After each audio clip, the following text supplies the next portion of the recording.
월스트리트 여론조사 결과 해리스 후보와 트럼프 후보가 경합주에서 접근입니다.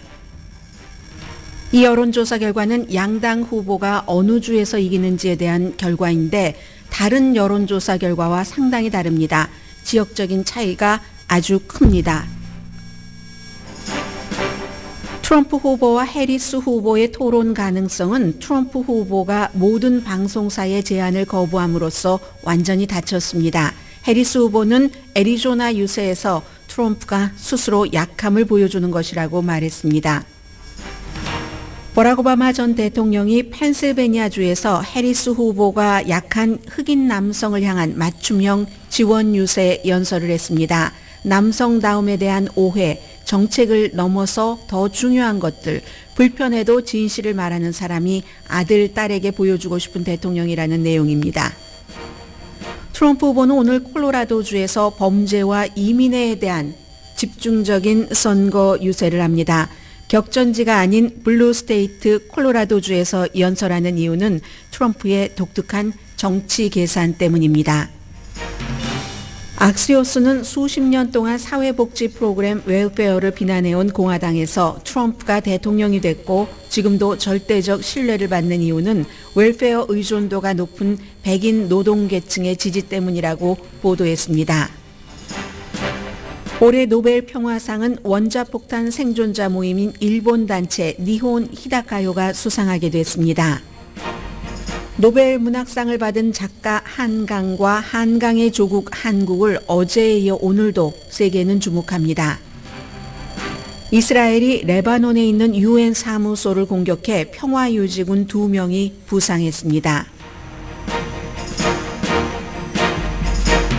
여러분 안녕하십니까? 오늘의 미국 강혜신입니다. 혹시 방송이 이상하게 들린다면 유튜브에 알려주시기 바랍니다. 왜냐하면 제 이어폰에서는 계속 울려서 제가 뭔가 방송도 잘못 나가면 안 되니까. 그런데 아마 방송은 제대로 나가지 않을까 이렇게 생각이 되면서 오늘 준비한 내용 여러분들과 함께 나누겠습니다. 이제 미국 대선은 11월 5일이지만 사실 20여일 정도 남은 겁니다. 선거가 치러지는 날이 화요일이고 그 전에 주말은 이제 거의 쓰지 못하는 그런 날들이기 때문에 20여일 남았고 3주일 남은 거죠. 그리고 어제 그제 오늘까지도 허리케인 헬런과 이 밀튼 그 뒤에 여러 가지 뉴스들이 있습니다. 오늘의 미국에서도 많은 분들께서 미국에 이민 오기를 원하시는 분들도 계시고 미국에서 이제 은퇴하고 나서 다른 곳으로 이주할 것을 생각하시는 분들이 계시는데 이제는 기후에 대해서 생각하는 것이 아주 이주할 때 더군다나 주에서 주로 이사 갈 때는 중요한 문제가 됐습니다. 그래서 그러한 것들 때문에 후보 이제 캠페인을 하는 것들이 좀 가려졌고 물론 공화당은 트럼프 후보가 이거 대응을 잘못하고 있다 하고 충분히 여러 가지를 하고는 있지만 민주당에서는 지금 까먹은 겁니다. 그리고 이제 오늘은 제가 이 맨 앞부분에는 조금 특별했습니다. 다른 데에서 나온 여론조사 그리고 지금까지 여러분들께 전해드렸었던 여론조사 결과와 오늘의 월스트리트저널이 발표한 것은 조금 다르기 때문에 이걸 전해드리겠고요. 해리스 후보 그리고 버락 오바마 전 대통령의 선거 유세까지를 좀 전해드리려고 합니다. 트럼프 후보는 이제 그 다음 섹션에서 조금 종합을 해드리려고 하고요. 현재 펜실베니아주에서 해리스 후보가 2%포인트 앞선다 하는 여론조사 결과도 있거든요. 그러나 대부분의 스윙 스테이트에서는 팽팽하다. 너무 많습니다. 여론조사 기구에 따라서. 물론 그 추세는 지난 일주일 사이에 해리스가 멈춤하면서 트럼프가 조금 올라가니까 멈춤이 마이너스가 되게 되는 거죠. 그리고 이러한 것들이 오차 범위를 벗어난 적이 없습니다. 수많은 여론조사 결과에서도. 그래서 지금까지도 이제 스윙 스테이트에서 한마디로 팽팽하다 하는 게 오늘 월스트리트저널의 여론조사 결과인데 좀 다릅니다. 한번 들어봐 주세요. 월스트리트저널의 여론조사 결과는 해리스가 어디서 이기냐면은 애리조나주, 조지아주 대부분의 여론조사 결과와는 다르죠. 애리조나와 조지아주가 트럼프가 이기는데 그것도 애리조나에서 2%포인트나 앞서간답니다. 월스트리트저널은 조지아에서 1%, 미시건주에서 2%, 위스콘신에서 1%, 미시건에서 2% 앞서간다 하는 것도 어제 여러분들께 전해드렸었던 여러 여론조사와는 다르거든요.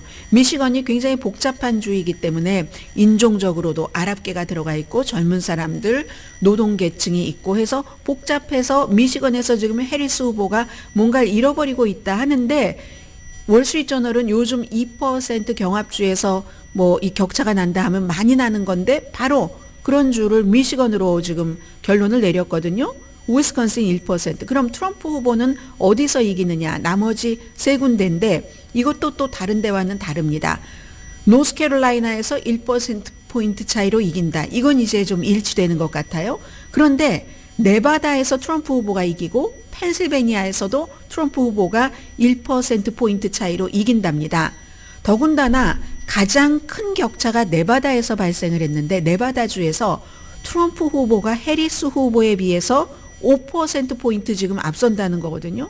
대부분 다른 여론조사 결과에서는 해리스 후보가 네바다주에서 이긴다로 나옵니다. 그런데 월스트리트저널은 이렇게 나왔다는 얘기입니다. 다른 것은 다 오차범위인데 네바다에서만 트럼프 후보가 5%포인트 앞서가고 있다.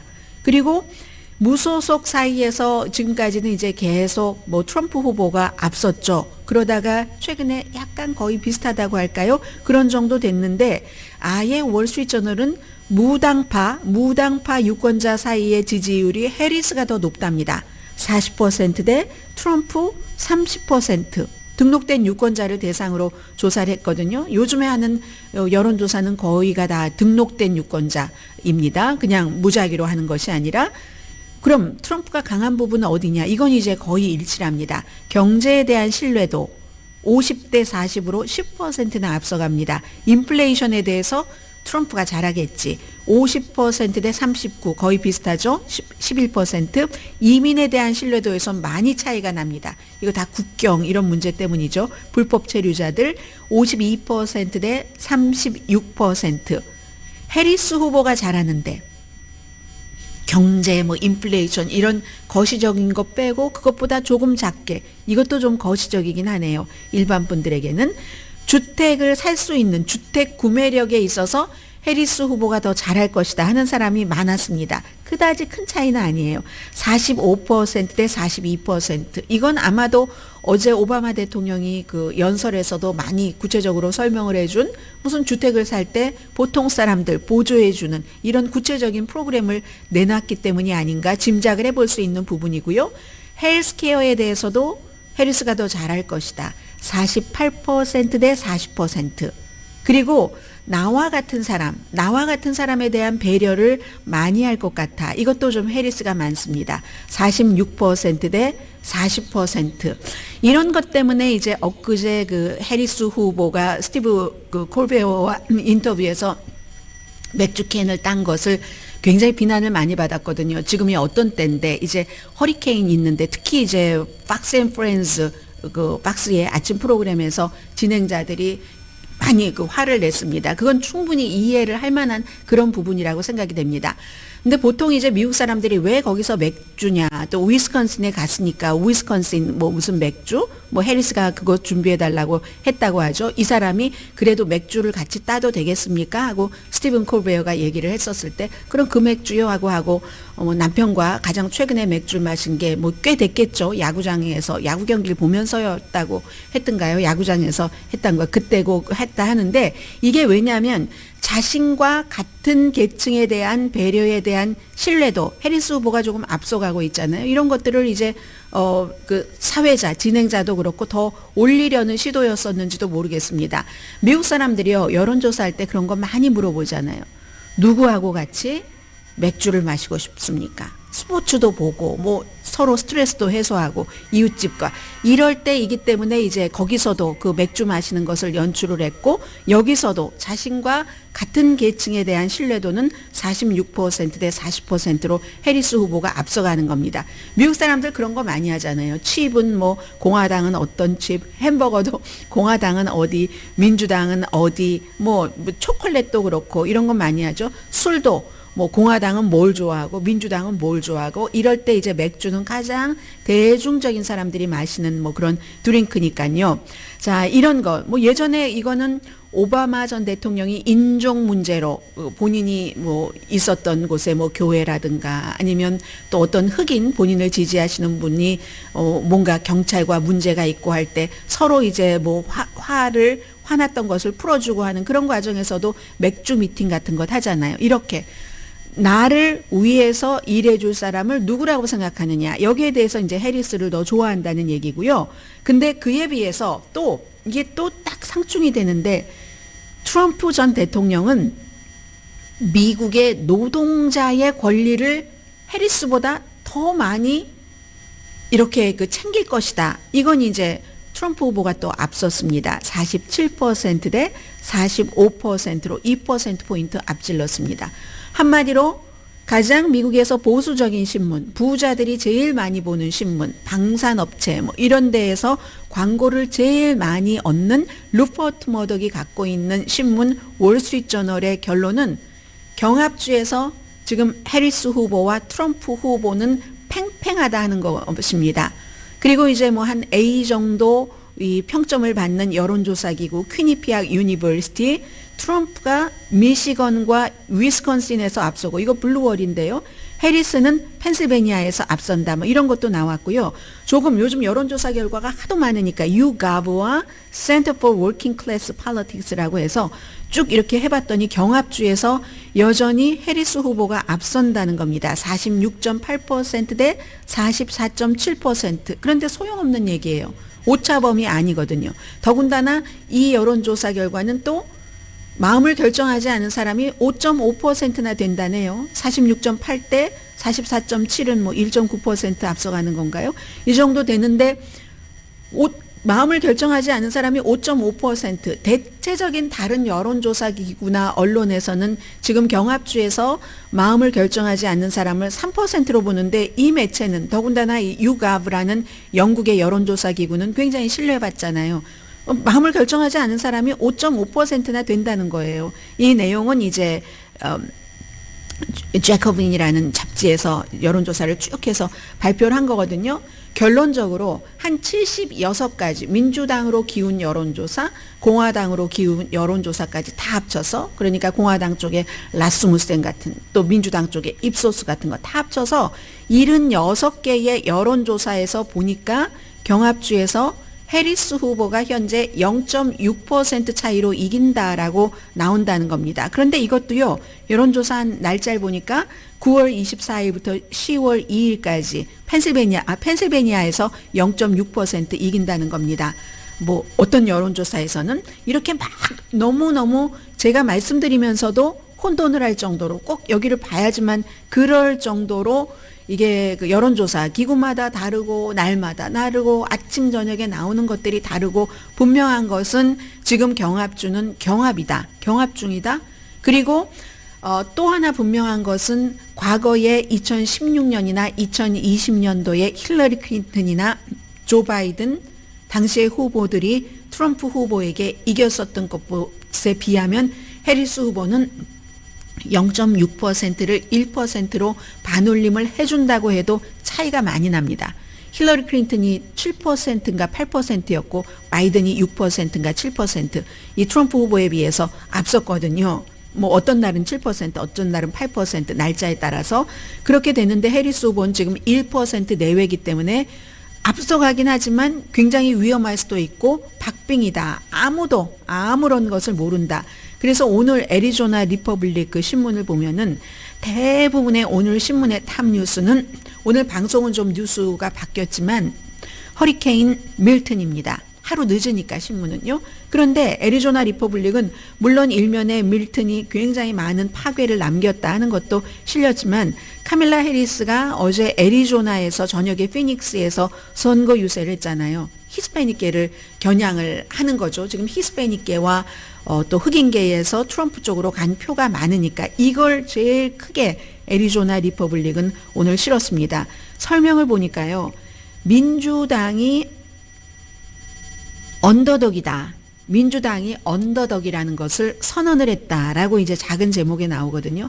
카멜라 해리스 후보에게는 이게 하나도 생소한 일이 아닙니다. 사람들이 처음에 딱 등장을 해서 신데렐라처럼 아무도 예상하지 못할 때 너무 바이든에 좀 실망하고 좌절하고 포기하고 있었던 민주당 사람들이 기운을 내면서 막 돈도 모아주고 무조건 좋아, 무조건 아름다워 보이고 무조건 아우라가 있어 보이고 그런 때에도 카멜라 해리스는 나는 언더덕이다. 나는 약자다라고 얘기를 했었잖아요. 지금 이제 민주당에서 언더덕이라고 이제 시인을 하는 그런 내용을 오늘 그 애리조나 리퍼블릭이 얘기를 했고요.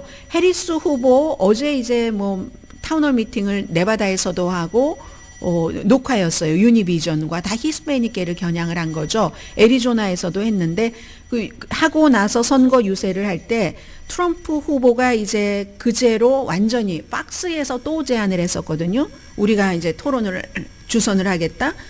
안 한다고 했고 해리스 후보 또 CNN과도 안 한다고 했고 더 이상 난 할 필요가 없다. 내가 이겼는데 왜 하란 말이야? 뭐 이런 얘기를 하면서 안 했습니다. 그래서 완전히 끝났어요. 그래서 해리스 후보가 어제 피닉스에서 선거 유세를 할 때 제일 강조했었던 것도 바로 그가 나하고 토론을 더 이상 하지 않는다고 하는 것은 이건 난 서비스의 문제라고 생각을 한다. 토론하고 싶다는 거예요. 그리고 스스로 약한 것을 증명을 했고 나는 미래의 사람, 트럼프는 과거의 사람, 과거냐 미래냐 가운데서 선택을 해라 하는 게 해리스 후보가 어제 가장 강조한 부분입니다. Donald Trump officially ruled out any more debates.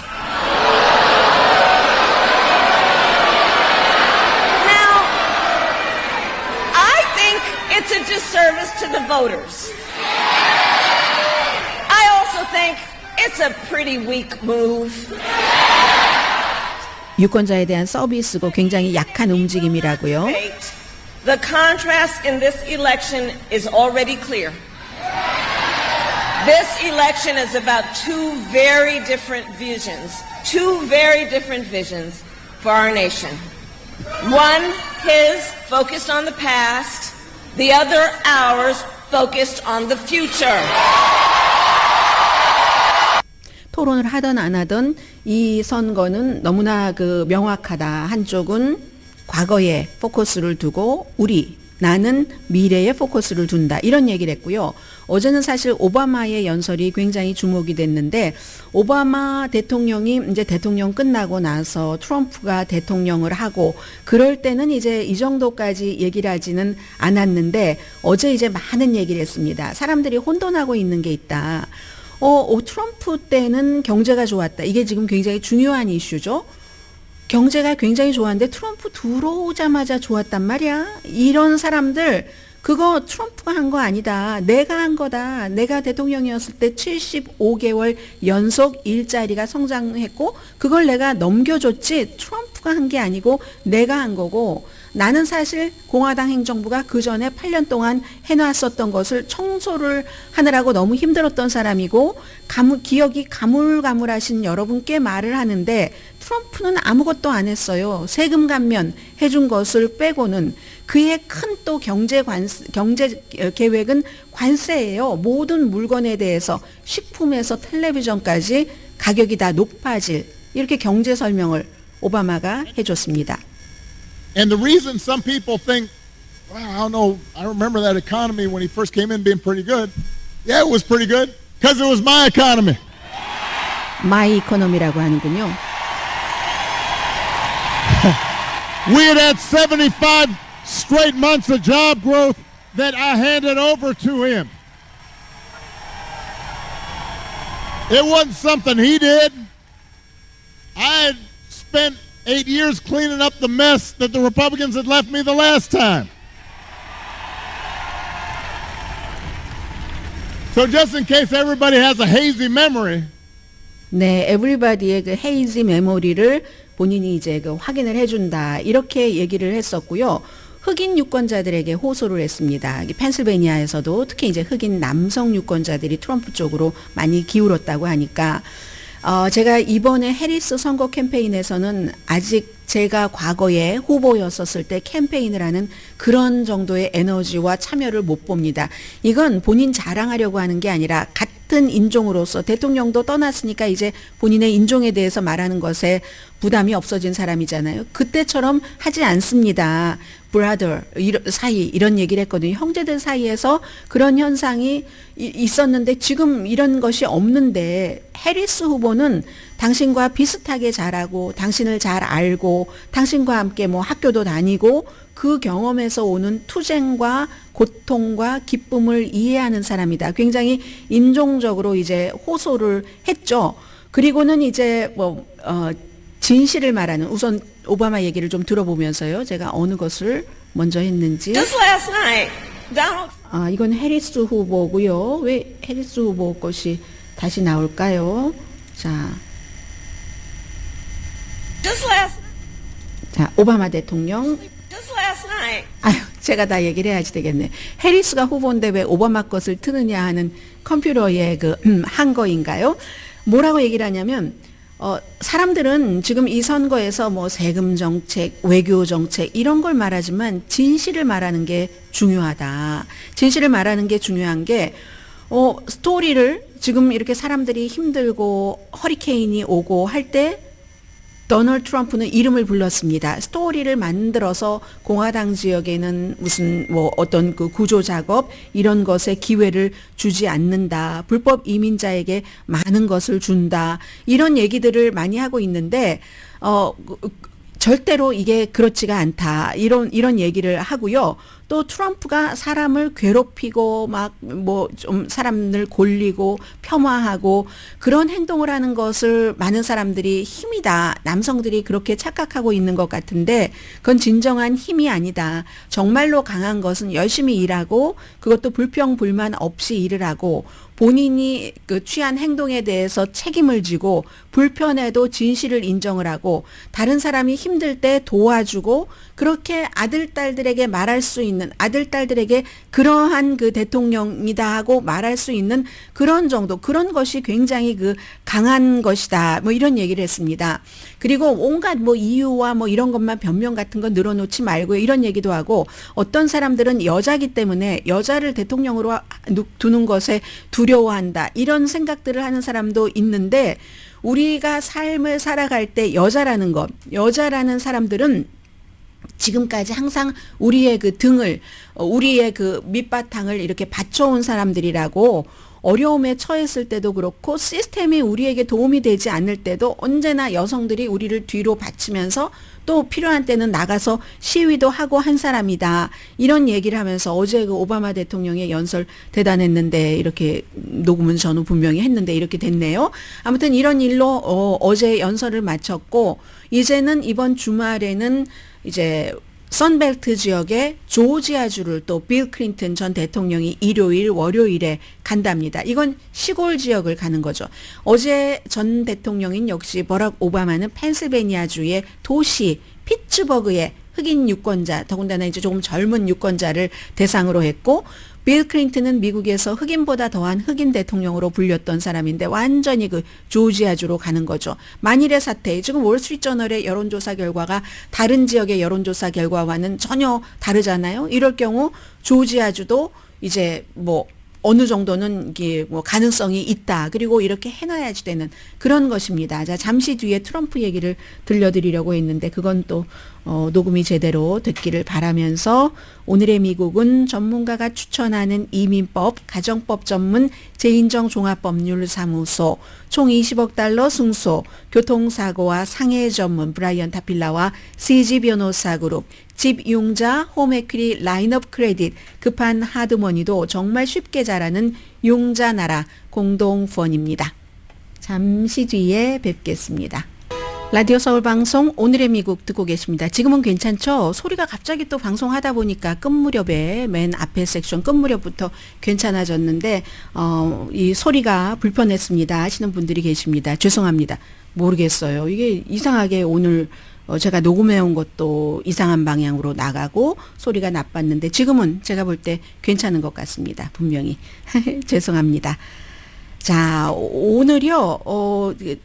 트럼프 그 후보의 얘기를 조금 먼저 들려드리자면 어제 이제 트럼프 후보가 미시건주에 가서 이제 여러 가지 얘기를 했습니다. 뭐 자동차를 살 때 뭐 세금을 어떻게 해준다, 경제적인 그런 그 공약 같은 것도 얘기를 했는데 뭐 예를 들어서 오늘 그 악시오스가 보도라는 것을 보면은 트럼프 후보의 얘기를 좀 먼저 들어보실까요? 얘기하다가 어제 트럼프 후보가 뭐 민주주의 이런 비슷한 얘기를 하면서 다른 나라 지도자들이 누구를 좋아하느냐 물어보면은 내가 아니라 바이든을 좋아한다라고 얘기를 하는데 그건 왜 그러냐면 바이든이 약하기 때문에 그래서 이제 바이든을 좋아한다. 그런데 실제로 민주주의의 가장 그 위협이 되는 것은 그것은 사람이 스투핏한 사람이 이렇게 그 나라를 이끌어가는 거. 그러니까 바이든이 스투핏하다는 거예요.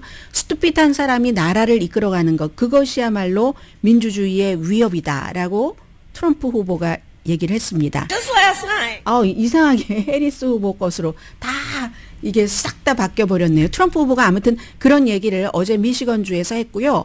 오늘은 이제 콜로라도주를 방문을 하는데 콜로라도주에 가서는 당연히 이제 이민자, 불법 체류자, 이민자 이런 거와 범죄, 이민자와 경제 이런 얘기를 합니다. 오늘 악시오스가 쭉 이제 커튼 뒤에서 들여다보면은 공화당에서 왜 트럼프 후보를 그 지지하는 사람들이 그렇게 많은가 하는 것을 설명을 해주는데요.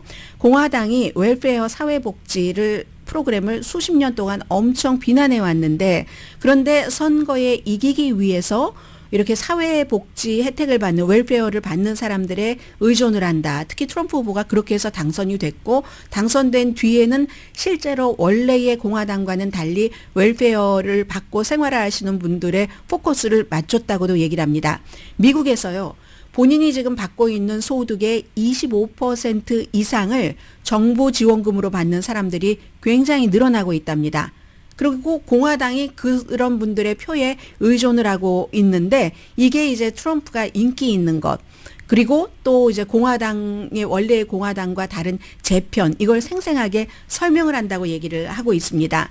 트럼프 시대에 정부 지출이 엄청나게 늘어났습니다. 뭐 바이든 때만 늘어난 게 아니에요. 매년 다들 어느 대통령이건 최근에 다 늘어나지만 트럼프 때 정부 지출이 엄청나게 늘어난 이유 가운데 하나가 이렇게 웰페어에 의존하는 그런 사람들을 많이 이제 지원을 한 것이 있고 이제 백인들이 헬스케어, 오바마 케어를 그렇게 싫어하면서 공화당이 오바마 케어의 혜택을 가장 많이 받는 사람이 백인 노동자 계층이나 백인 시골에 사는 사람들이거든요. 웰페어, 사회복지도 사실은 유색인종이 많이 받는다고 비난을 많이 해왔지만 백인이 뭐 인구 숫자도 많고 해서 훨씬 많이 받고 있습니다. 그리고 이제 트럼프 시대 그러니까 그런 지출이 늘어났고 무역협정에 대해서 계속 반대를 했죠. 이건 이제 미국의 일자리를 보호하겠다라고 얘기를 하면서 또 하나는 공화당과 트럼프 후보가 조금 다른 것은 공화당은 이제 사회보장제도 여러 가지와 의료보험 이런 것을 완전히 파괴한다. 이런 아이디어에 대해서 트럼프 후보는 그 정도는 아니었다는 거. 물론 오바마 케어는 뭐 공화당 전체적으로 트럼프를 포함해서 다 없애려고 했지만 본인의 텃밭인 그런 곳에 들어가는 지출에 대해서는 조금 그 웰페어라도 트럼프 그 당시 대통령과 공화당 정치인들 사이에서 의견 차이가 있었다는 겁니다. 트럼프 후보가 말하자면 공화당이 놓친 것을 봤다는 얘기죠. 이 악시오스가 그냥 본인들의 얘기를 하는 게 아니라 좀 초당적인 띵크탱크입니다. 이코노믹 이노베이션 그룹이 새로운 그 연구 결과를 내놨는데요. The Great Transformation이라는 이런 것을 내놨고 이걸 이제 해석을 한 거예요. 그리고 또 월스트리트저널도 이걸 달리 해석을 한 겁니다. 미국의 카운티가 수없이 많지만 그 많은 카운티의 절반 반 이상이네요. 53%에 살고 있는 사람들이 2022년도에 전체 소득의 상당 부분 25% 이상을 정부에서 받았답니다. 그런데 이게 22년 전인 2000년도에는 그런 게 한 10%밖에 안 됐거든요. 전체 카운티에. 근데 이건 23%가 그렇게 됐다는 거죠. 월스트리트저널이 이런 얘기를 합니다. 농촌 지역이요. 농촌 지역이 점점 이제 뭐 산업화되고 팬시한 직종으로 그 미국의 경쟁력 같은 것도 바뀌면서 고소득자가 줄어들잖아요. 그리고 뭐 화석 연료 이런 것도 없어지고 하면서 그러면서 메디케이드부터 식품 보조까지 의존으로 하는 사람들이 굉장히 많아진 겁니다. 이게 바로 공화당의 부통령 후보 그 J.D. 벤스 후보가 자라난 그 아팔라치아 이쪽 또 오하이오주도 마찬가지고요. 그런 사람들인 거죠. 그래서 그런 카운티는 압도적으로 트럼프에게 투표를 많이 했었고 트럼프의 어떠한 뭐 혜택을 받았는데 근데 그 돈은 누가 내느냐? 그 지역에서 나오는 게 아니라 그렇게 그 사람들이 싫어하는 트럼프가 싫어하는 블루 스테이트에서 고소득자들이 내는 뭐 그런 돈이라는 거죠. 물론 블루 스테이트의 이제 민주당뿐만을 얘기를 하는 게 아니라 공화당, 민주당 다 고소득자를 얘기를 하는 겁니다. 레이건 시대에 웰페어 퀸 이렇게 얘기할 때는 그 사회복지 프로그램의 여왕 굉장히 나쁜 말로 이제 욕하는 거예요. 그건 이제 아프리칸 아메리칸 여성들 시스템을 악용한다고. 그 다음에 그 뒤에는 히스패닉 여성들에게도 많이 그랬죠. 아이만 낳아서 말이야 다 이렇게 얘기를 했잖아요.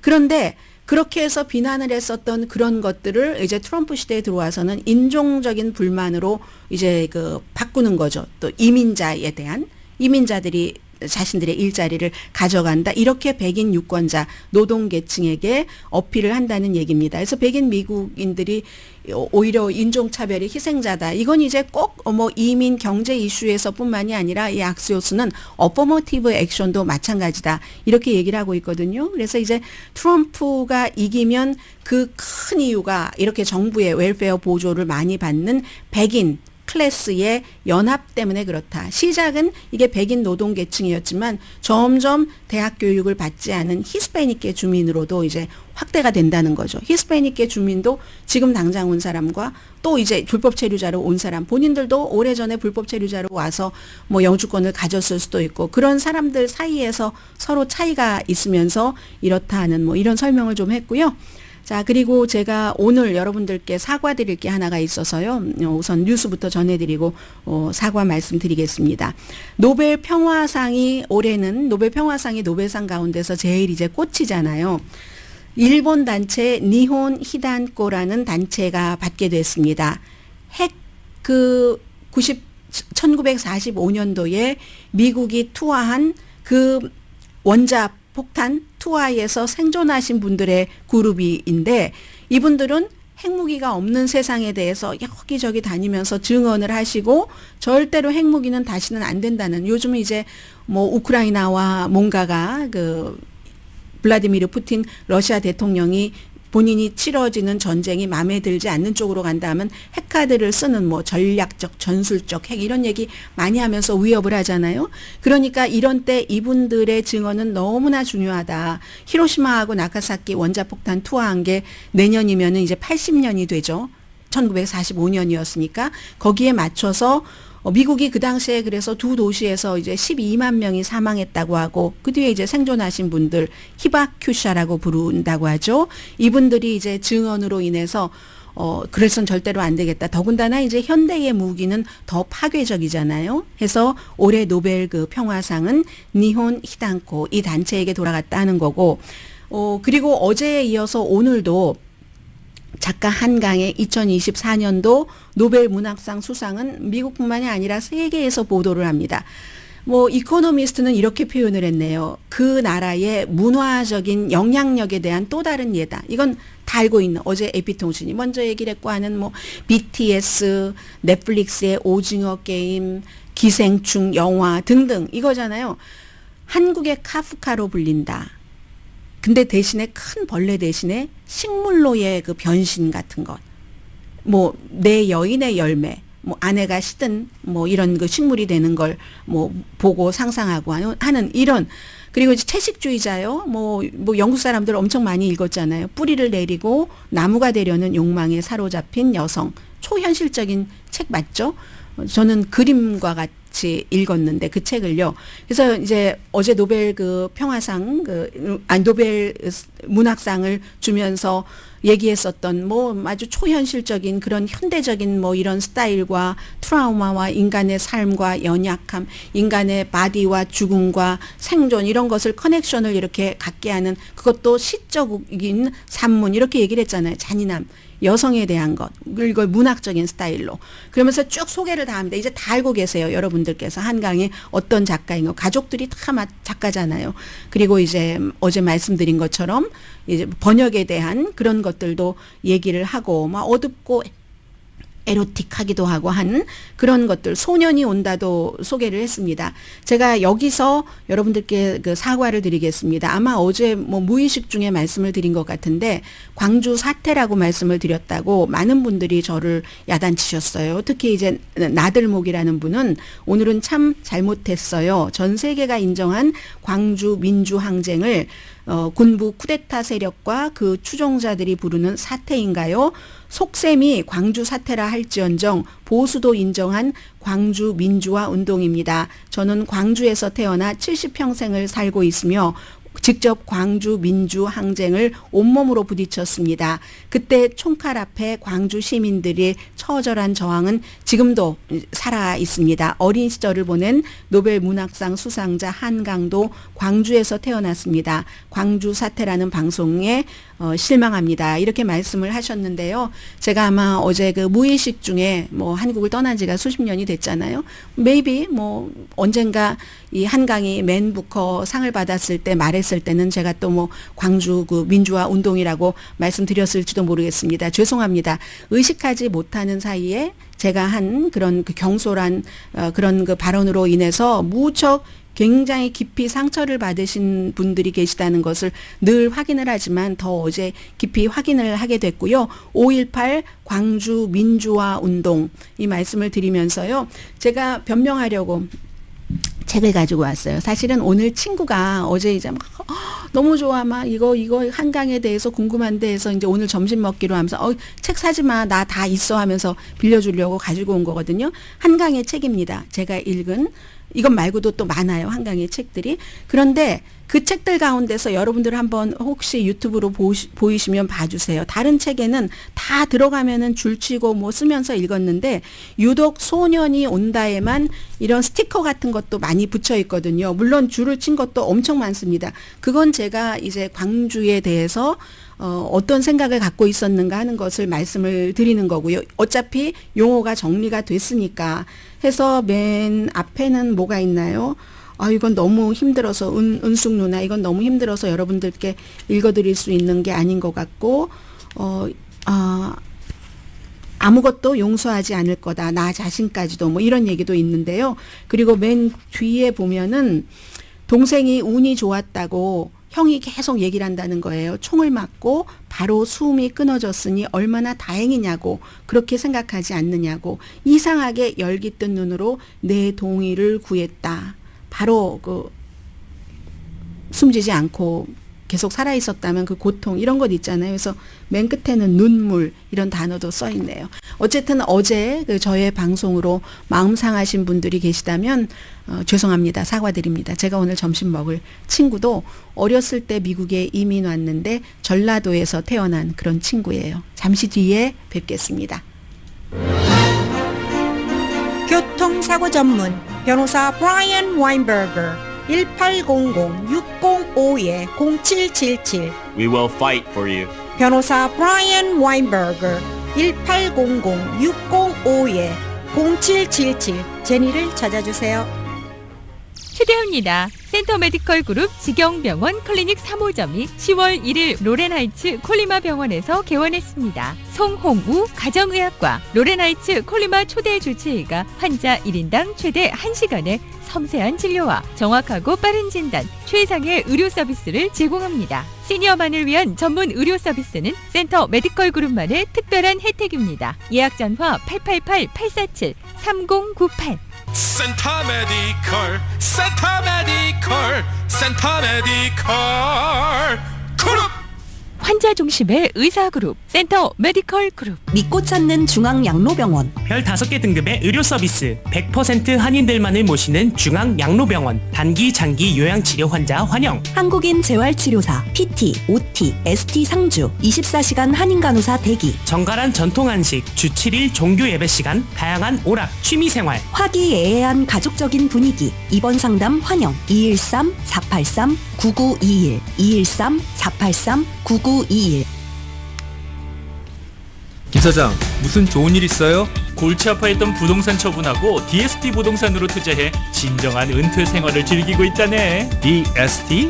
네, 1031 익스체인지 가능한 DST 부동산 투자는 IRS에서도 인정한 대형 부동산 매물에 공동 투자를 할 수 있는 새로운 부동산 투자 기법으로 모든 관리와 비용을 회사에서 100% 책임집니다. 높은 렌트 인컴과 추후 부동산 시세 차이까지 DST 투자 프로그램. 지금 EMP 자산운용에서 알아보세요. 213-215-5473. LA를 대표하는 라디오 어딘 줄 알아? 라디오 서울. 매달 소셜 시큐리티에서 공제되는 금액 속상하시죠? 아스티바 헬스는 여러분의 메디케어 파트 B 월 보험료를 174불 70전을 커버해주는 플랜 혜택이 있습니다. 오늘 1-888-688-8584로 전화하세요.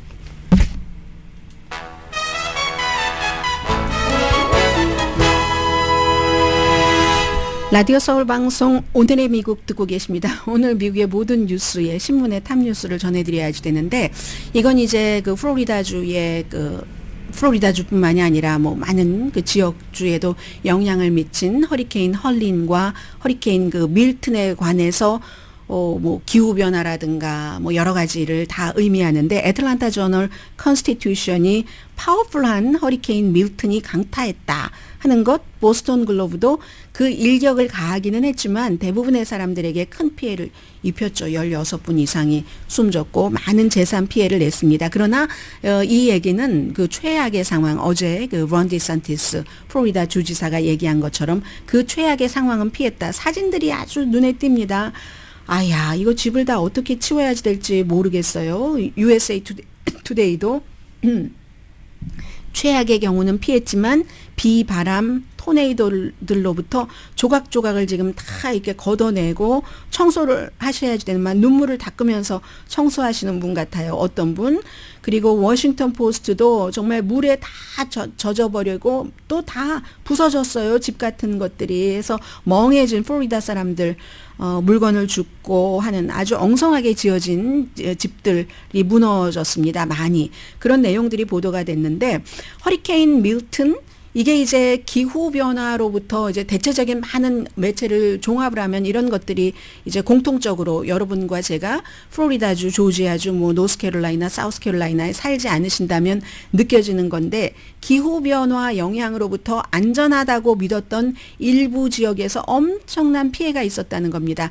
어제 그 오바마 대통령도 그 펜실베니아주에서 피츠버그에서 연설을 하면서 노스캐롤라이나주의 애쉬빌은 참 아름다운 곳이다 이렇게 얘기를 했는데, 거기요 애쉬빌이 얼마나 안전한 곳이었는데 그야말로 그 부동산 중개인 마이크 피게로아 씨가 이거 어디 워싱턴 포스트와 인터뷰를 한 거, NPR과 인터뷰한 겁니다.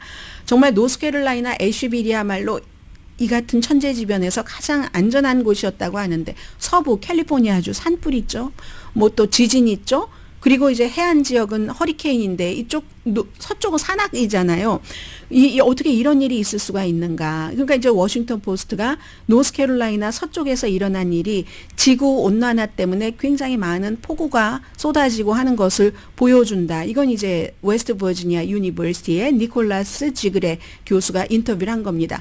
물이 어찌저찌 해서 뭐 허리케인 이렇게 해서 그 해일이, 폭풍 해일이 몰려오고 그랬을 때 엄청난 양의 물이 갈 곳이 없어서 다 그쪽으로 간다는 건데, 이게 전 세계 지역사회에 영향을 미친다는 겁니다. 모든 사람들에게 어떤 형태로든 똑같은 영향은 아니지만, 이 채플 힐에 있는 유니버시티 오브 노스캐롤라이나의 교수인 안토니오 세바스찬 교수는 안전한 지대다라고 생각을 했는데, 다른 지역보다 그 심각한 피해를 덜 봤다는 거고, 언젠가는 그쪽 지역도 느리게 자연재해로부터 피해를 볼 수 있다는 얘기고요. 펜실베니아 대학의 빌리 플레밍 교수는 기후변화 영향은 이제 더 이상 물리적이거나 어떤 지역에 있는 지정학적인 현상만이 아니라고 얘기를 합니다.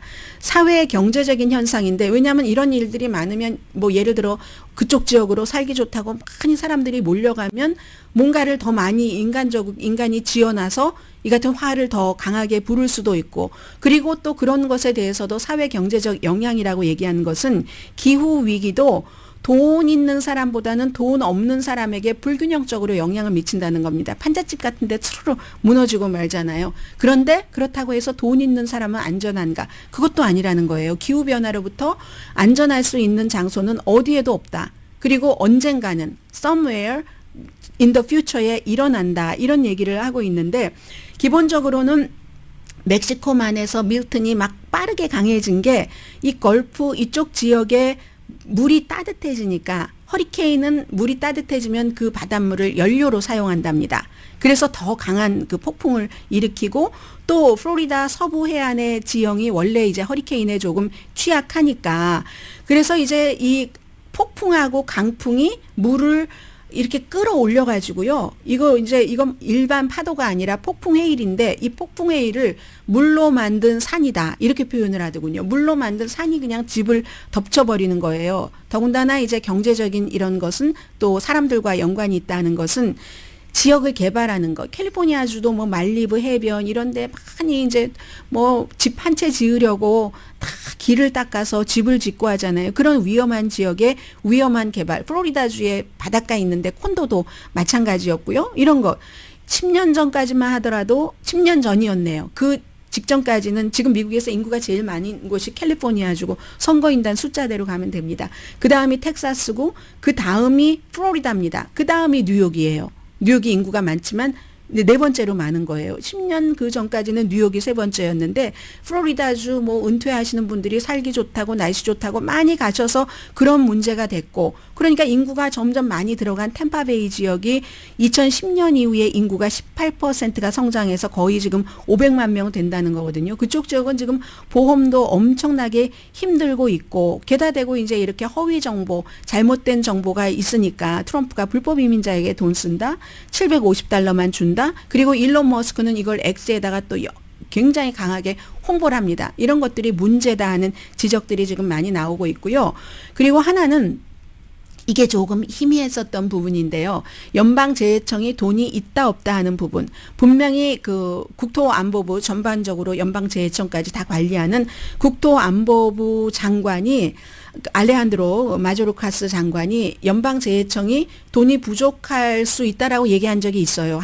이 허리케인 헐린이 오고 나서 직후인가 그 직전에. 근데 그때 그 말을 했었던 것은 허리케인이 헐린과 이 밀턴 두 가지뿐만이 아니라 11월 30일까지 가잖아요. 그때까지 갈 수 있는데 우리가 돈이 모자랄 수 있다라고 얘기를 했고, 이 두 가지는 우리가 충분히 있는데, 그리고 지난번에도요, 9월 달에도 의회에서 긴급으로 조달을 해서 해준 거고, 그러니까 이번에도 이 국토안보부, 연방재해청은 빨리 우리에게 돈 좀 달라. 이거 허리케인이 또 언제 어떻게 올지 모르니까 이런 얘기를 하는 겁니다. 그래서 그 부분은 좀 명확하게 하는 것이 좋겠다 싶어서 말씀을 드렸고요. 아무튼 뭐 기후변화가 사람이 만들어낸 것을 포함을 해서 많이 일어난다고 해서 허리케인이 막 한 번 올게 세 번 오고 이런 건 아니지만, 허리케인이 더 파괴적이 될 수는 있다는, 그런 허리케인뿐만이 아니라 모든 자연재해 현상이 우리가 살고 있는 곳이 우리가 뭔가를 많이 써서 더워지면 그럼 뭐 바다도 더워지고, 또 우리가 살고 있는 이 공기가 또 막 더워지면 그것도 또 마찬가지로 다 이제 영향을 미치는 거죠. 수증기를 많이 이제 흡수를 하게 되고, 그렇게 되면 그게 폭우로 나오고 되고 이런 거죠. 또 더우면 얼음이 적어지잖아요. 해수면이 높아지고 그게 폭풍 해일이 되고, 이런 거 이사 가실 때, 이주하실 때 다 이제 이런 것까지 고려를 하셔야 될 것 같습니다. 잠시 뒤에 뵙겠습니다. 10시에 브라보 마이 라이프 방송됩니다. 지금 이스라엘 문제가 남아있는데, 이스라엘이 그 레바논에서 UN 사무소 세 군데를 최근에 그 지난주 수요일부터 공격을 해서 평화유지군들이 2명이 다쳤다고 하거든요. 그래서 이제 이스라엘은 이스라엘 뭐 나름대로 다 다른 데로 대피를 해야 하고 평화유지군들은 우리가 여기에 있어야지 될 이유가 있어 라고 하는 그런 일들이 마구 일어나는 겁니다. 그래서 어제 저녁에 유엔에서 긴급 회의도 했다고 하는데 일반인들이야 얼마나 많이 또 다쳤겠습니까? 이 문제도 역시 미국 그 선거의 어떤 이슈가 되고요. 이 그 한강 씨가 최근에 처음 책을 읽으려면은 추천하는 책은 We Do Not Part. 우리는 헤어지지 않는다 추천한다고 하네요. 강혜신이었습니다.